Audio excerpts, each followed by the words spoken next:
Hello guys, this lesson will be about reactivity trends in the periodic table. Okay, so by the end of this lesson, I hope you guys could answer this question. Why is neon non-reactive, but lithium and fluorine are very reactive? How can we explain it? Okay, so I hope you guys can explain it after this lesson. Okay, first of all, you have to know what reactivity is. Reactivity depends on the number of valence shell electrons that are transferred or shared. And basically, it's how easily it can gain a full shell. So neon is non-reactive because simply it's a noble gas, meaning that it already has a full electron shell. 1, 2, 3, 4, 5, 6, 7, 8.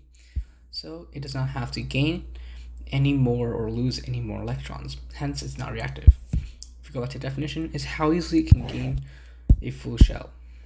So here, there's no gaining or losing, so it's not reactive. Why is neon? And this is just explaining why lithium and fluorine is very reactive. So basically, lithium, to gain a full shell, it only has to lose one. And for fluorine, it only has to gain one. So it only has to gain one or lose one. That's very, very reactive because it only needs it's so little effort to obtain a full shell, meaning it's very reactive. Okay, so lithium and fluorine are very reactive. So how do we connect it to a periodic table? Okay, so for reactivity, you have to understand that these groups, number 1, 2, 13, etc., these groups are in the middle, you ignore that they're transition metals, and so on. They mean how many valence shell electrons an atom has. Okay, 13 means 3. Okay, by the way, because it hasn't, ignore the one. Okay, like fluorine 17, group 17 means there's 7 valence shell electrons. Okay, so what this means is that because lithium is group 1, so lithium has 1 valence shell electron, it only has to lose 1 electron. And that, if you compare it to like beryllium is in group 2, meaning it has 2 electrons, 2 valence shell electrons. It has to lose 2 electrons to gain a full shell. So lithium is the most easiest. It's easiest to gain that full shell. Hence, it's the most reactive. It's more reactive than beryllium because beryllium has to put in more work to get a full shell, and that's like the basis of reactivity. Okay. All right. So we also know. So that's like one reason why. So conclusion here. Reason for metals moving left to right means less reactivity as VSE decreases. Number of valence shell electrons decreases, hence make it harder to lose, to gain full shell. We can also say that because as you move towards your right, there will be more protons as you move from left to right. That's like general knowledge for a periodic table, and because of this, that's another reason why as you move to the right there will be less reactivity for metals, because metals want to lose electrons, but protons, they pull the electrons. Protons are the positive charges and electrons are the opposite charge, which is a negative. And if there's more positive charges pulling the electrons, it will be harder to lose them, hence harder to gain a full shell. And also number of protons. protons increases.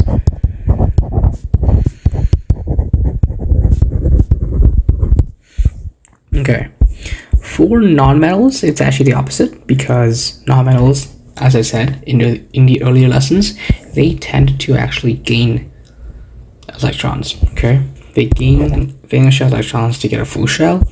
So that's why fluorine is the most reactive, because fluorine has to only gain actually. It only has to gain 1 electron, while oxygen has to gain 2 electrons, because oxygen is in group 16, right? So it has 6 valence shell electrons. So let me show that. So oxygen here, 1, 2, 3, 4, 5, 6. Okay, so it has to gain 2 more. So there's a missing spot. Let me just. These 2 are missing spots, so it has to gain 2 more to get a full shell. But for fluorine has 7 valence shell electrons. So it only has to gain 1 more to get a full shell. So it's more reactive, right? So we can conclude for non-metals, moving left to right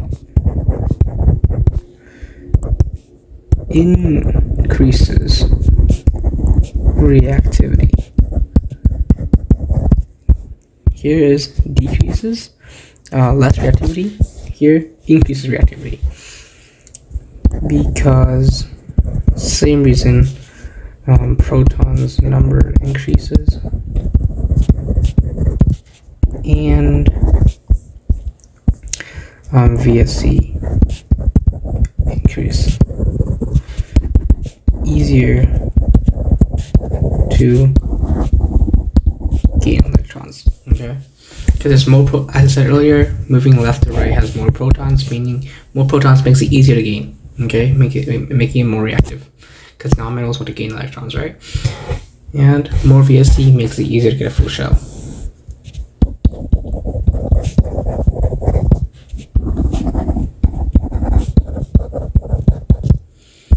Okay. However, that's like for a group, okay? And that's when we're judging, like, as we move from left to right. But a period is the horizontal section, and each of these, like elements in the same period, do not have the same reactivity, because reactivity depends on the period and the column of the group. So calcium and potassium is not the same, even though they're the same period. Okay? That's the important point you have to know. And the period also impacts the reactivity. Also, okay, because as you said earlier, for metals, they want to gain electrons. They want to lose electrons. So metals want to lose electrons, but as you move downwards, right? As you move downwards, there'll be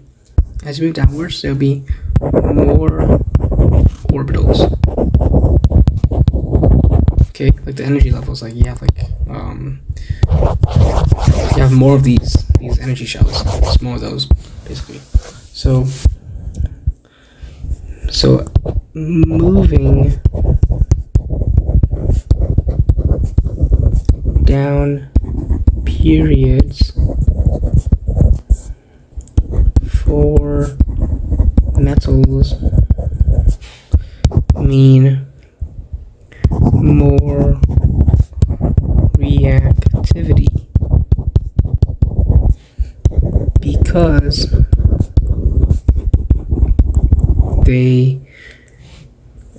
because the protons are further from nucleus. Actually, no. are further from the valence shell electrons, less attraction,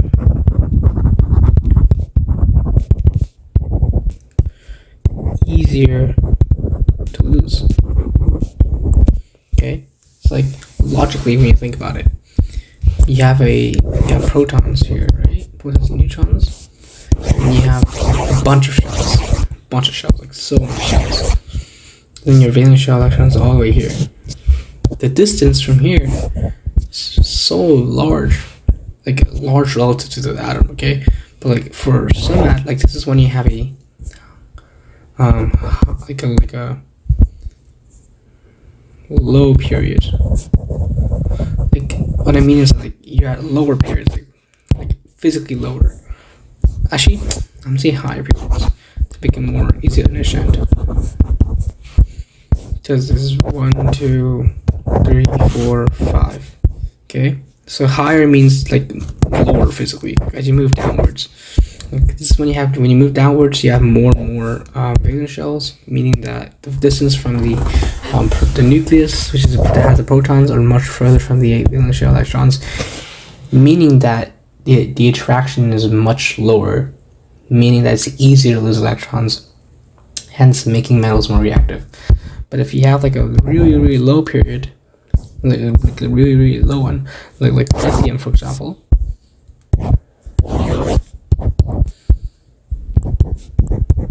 then like you have like 2.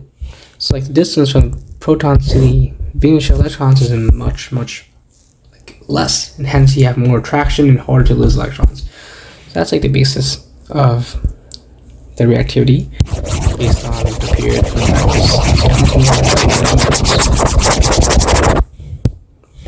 nonmetals. Okay, nonmetals want to gain electrons, and as you move downwards, you have more orbitals, right? So, say fluorine. It has 1, 2, so 2, and let's compare that to bromine. How much does that have? 1, 2, 3, 4, 4. 1, 2. Oh my gosh. 1, 2, 3, 4. Okay, look at that. The radius is much larger. Okay, the atomic radius of fluorine is much smaller than bromine, and because of this, the reactivity decreases as you go down the period. As you go down, you have a lower reactivity for nonmetals because the atomic radius is much larger, and hence the distance from the protons to electrons is much like larger, and you have less attraction, and hence you cannot gain electrons as easily, making the nonmetals much less reactive. And that's essentially it for reactivity. Okay, this is just a summary here.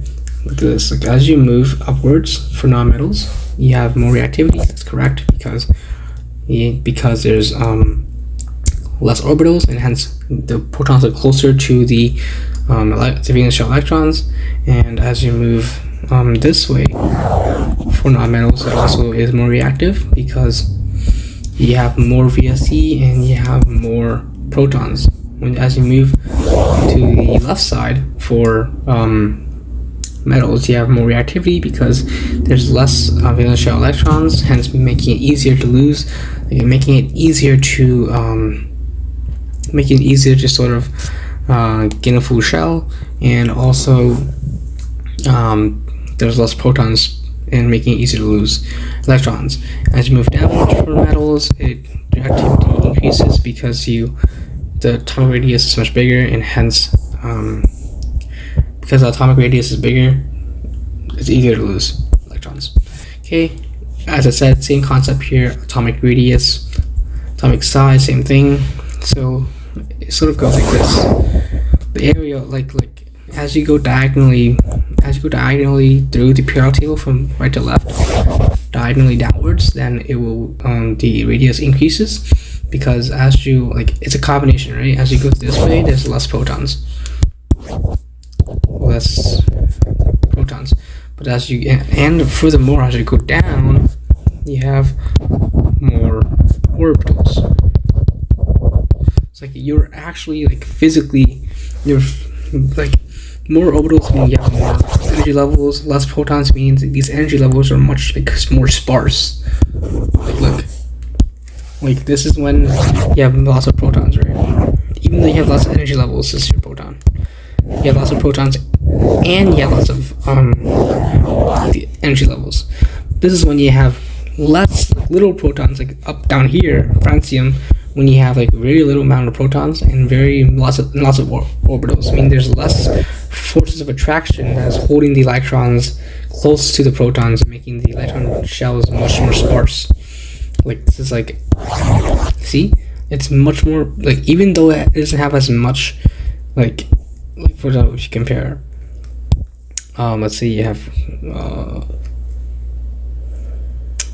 just like, assume like this has less protons and making the energy levels more sparse.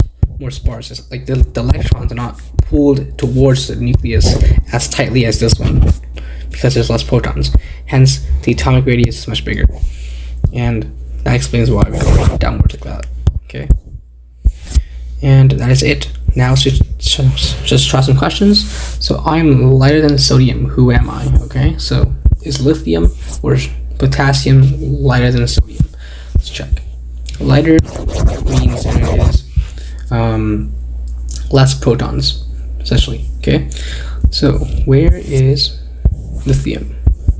Lithium is here, and sodium is here. Lithium is absolutely. Lithium is.